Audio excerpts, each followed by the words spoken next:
You write about Trump. Quote, the way that you build a truly vicious nationalist movement is to wed a relatively small core of belligerent idiots to a much larger group of opportunists and spineless fellow travelers whose primary function is to turn a blind eye to things.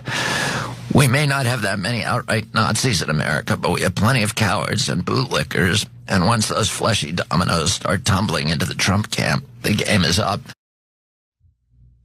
Well, following today's Senate Finance Committee vote to advance RFK Jr.'s nomination to serve as HHS Secretary, a ton of news reports came out alleging that RFK Jr. had settled sexual misconduct allegations.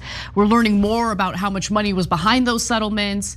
And we'll get back to those comments RFK Jr. made on the Ring of Fire in just a minute. That was the video we just showed you. But first, it's important to know that Mediaite learned that a woman who accused RFK Jr. of sexual misconduct back in 2020 was paid almost $1 million as part of a settlement that came along with an NDA, a non-disclosure agreement. So according to Mother Jones, who also reported on the story, on Friday, Robert F. Kennedy Jr., responding to written questions from Senate Democrats, revealed information about his personal history that was not yet part of the public record. He had settled at least one case in which he had been accused of misconduct or inappropriate behavior. Kennedy also acknowledged that he had been party to at least one non-disclosure agreement, but in that reply, Kennedy provided no details about these allegations. He only offered a one-word reply when asked if he had ever been accused in such a fashion. Yes.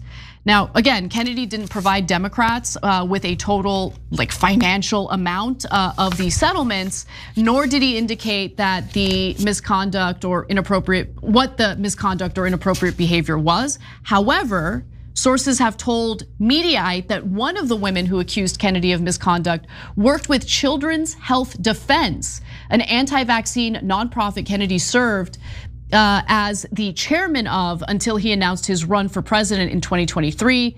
The payout was a high six-figure sum, under $1 million, sources said. So it was close to $1 million, but it was under $1 million. Now, will Republicans care about these allegations, the settlement? We don't know. It depends on which Republican you're talking to. However, they might care about Kennedy's past ties to the Democratic Party. For weeks, conservative-leaning groups, activists, and policy groups have been privately sharing links to Kennedy aide Stephanie Spears' past social media and blog posts that show her support for Democratic causes. 3 people familiar with the messages tell Axios. So Spear, who has been referred to as RFK Jr.'s safety blanket, serves as his executive assistant, scheduler, and manager, and has known Kennedy for more than a decade. So she shares an interest in activism on environmental issues, and she has some skepticism on vaccines as well, obviously. I mean, she works closely with RFK Jr. However, MAGA is concerned that she could potentially stray Kennedy from the Trump agenda to a more left-wing agenda. So are these two things at all